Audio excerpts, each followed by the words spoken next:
Welcome to my channel and thanks for watching. It was a scorching summer afternoon and the house felt quieter than usual. I was in the kitchen chopping fruits for a refreshing salad, trying to keep my thoughts occupied. My husband was away as usual, busy with work that demanded more of his time than our family did. I had grown used to the long hours and the loneliness that came with them, but something about today felt different. Ethan, my 25-year-old stepson, entered the kitchen unexpectedly. His presence was always easygoing, full of youthful energy that seemed to brighten the room. Over the years I had grown fond of him, thinking of him as a part of my family, but lately I'd noticed subtle changes in how he behaved around me, and it was becoming harder to ignore. "Hey, need any help?" he asked, his voice casual yet slightly uncertain. He glanced at the fruits I was slicing, then at me, his gaze lingering for a split second too long. I smiled, handing him a knife. "Sure you can. Start with the cantaloupe." He nodded and moved closer, standing beside me as he awkwardly began slicing. His hands were steady at first, but as the moments passed, I noticed a slight tremor in his grip. At one point our hands brushed when I reached for a bowl, and he froze for a moment before pulling back quickly, muttering an apology. "It's fine," I said lightly, pretending not to notice the awkwardness, but inwardly I couldn't shake the growing awareness of him. As we worked, I caught him stealing glances at me, his eyes darting away every time I turned toward him. It was subtle, almost imperceptible, but it was there, a hesitation, a tension I hadn't felt before. The room suddenly felt smaller, the air thicker. "Looks like we're all set," I said, breaking the silence and sliding the finished salad onto the counter. Ethan nodded, his face slightly flushed, as if embarrassed by something he couldn't explain. He lingered for a moment longer than necessary before muttering something about needing to make a phone call and leaving the room. I stood there alone, staring at the empty doorway, replaying the interaction in my mind. I told myself it was nothing, just a passing moment. Ethan was young, probably shy or nervous about something unrelated, but deep down I knew better. His glances, the accidental touches, the way his voice had wavered, it all felt deliberate, even if he hadn't intended it to. That evening, as I sat on the couch waiting for my husband to return, I couldn't shake the feeling that something had shifted between Ethan and me. It was faint, like a shadow moving just out of sight, but it was there, and no matter how hard I tried, I couldn't ignore it. The days that followed felt strange, as if an invisible line had been drawn between Ethan and me.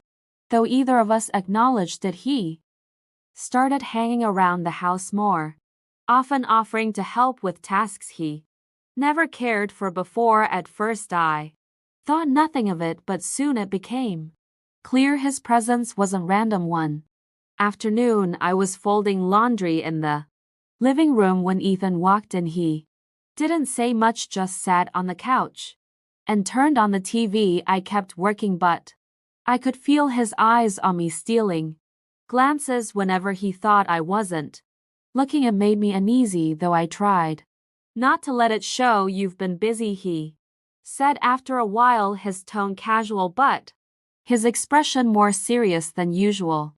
"Just keeping things in order," I replied, not weighing his gaze. He didn't respond, and the silence stretched out longer than it should have. Finally I looked up, and his eyes locked onto mine. There was something in his expression, curiosity maybe, or something deeper, that left me unsettled. Later that week I decided to spend some time by the pool, hoping to clear my mind. I wasn't expecting company, but Ethan appeared not long after, claiming he needed a break from his studies. He dropped his towel onto a chair and jumped into the water without hesitation. I stayed on my lounge chair, pretending to be engrossed in a book, but when he surfaced from the pool water, dripping from his hair and shoulders, I couldn't help but glance up. He caught me looking, and for a brief moment either of us looked away.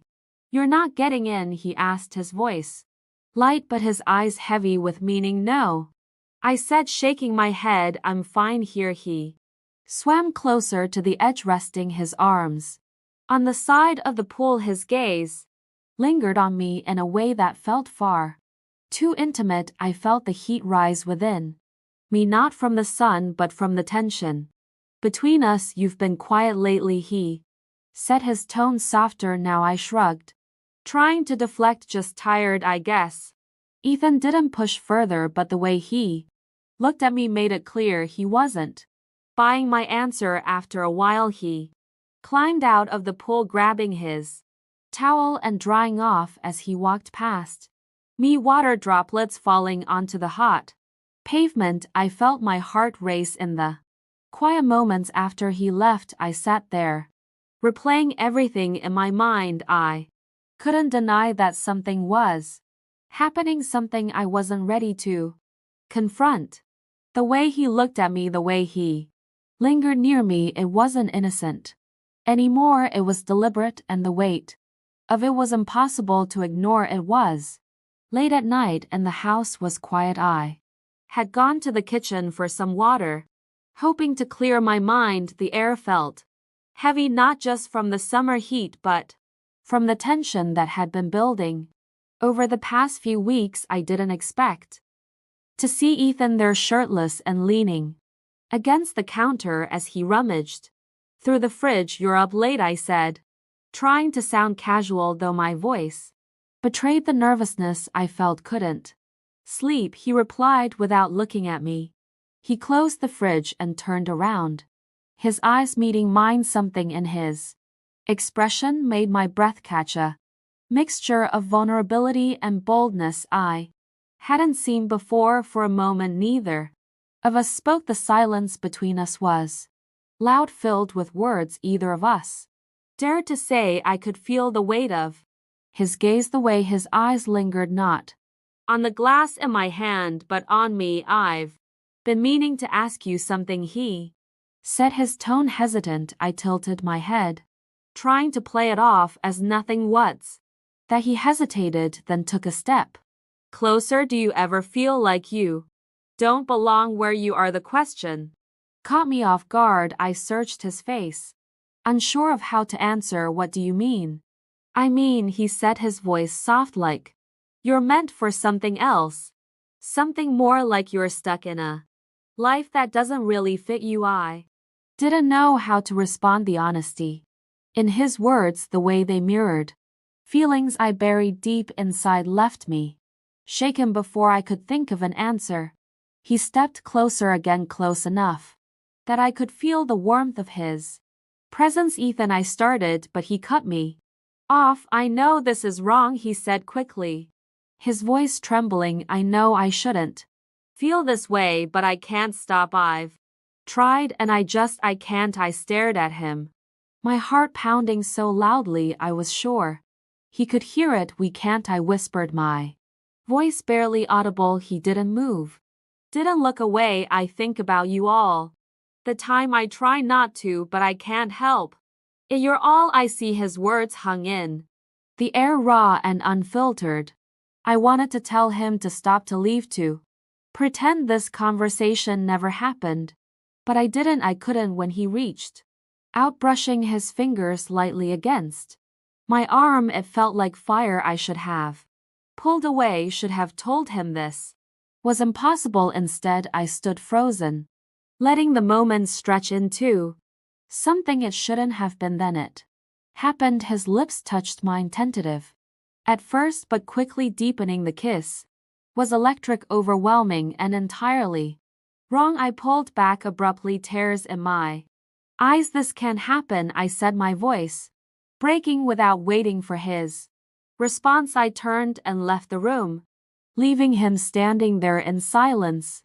The next morning was unbearable. The air between us was thick with everything Left unsaid, I avoided looking at Ethan, focusing instead on mundane tasks, hoping to regain some sense of normalcy, but every time he entered the room my pulse quickened and I felt the weight of his presence. At breakfast he sat across from me, unusually quiet. My husband chattered about work, oblivious to the tension crackling between Ethan and me. I nodded along, pretending to listen, but my mind was elsewhere, replaying the kiss over and over. After my husband left for work, Ethan lingered in the living room. I tried to avoid him, but when I walked past he called out softly, "Can we talk?" I froze. I knew I couldn't avoid this conversation forever without a word. I turned and sat down on the edge of the couch, keeping as much distance as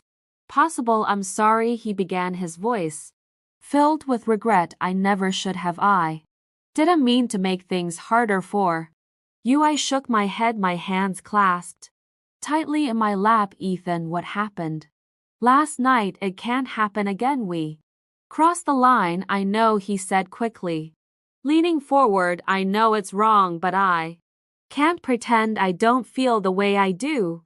You mean more to me than anyone else ever has." His words cut through me like a knife. I wanted to tell him to stop, to leave me alone, but the sincerity in his voice made it impossible. "This isn't fair," I said finally, my voice trembling. "Not to me, not to you, and definitely not to your father." He flinched at the mention of his father, but he didn't back down. "I can't help how I feel," he said, his voice barely above a whisper. "I know you feel something too. Don't tell me you don't." The truth hung heavy between us. I couldn't deny it anymore. I had felt something I couldn't explain or justify, but that didn't make it right. "What we feel doesn't matter," I said firmly, though my voice wavered. "We have to let go, Ethan. We can't do this to him." He looked at me with a mix of pain and determination. "I don't want to hurt him," he said, "but I can't pretend this isn't real. You're the only person who's ever made me feel this way." Before I could respond, the sound of a car pulling into the driveway shattered the moment my husband was home early. Ethan and I exchanged a panicked glance, and he quickly stood up, retreating to his room without another word. As I watched him disappear down the hallway, I felt an ache in my chest that I couldn't explain. The lines had been blurred, the boundaries broken, and nothing would ever be the same again. My heart was torn between guilt, loyalty, and something I dared not name, and for the first time I wasn't sure what I would do next.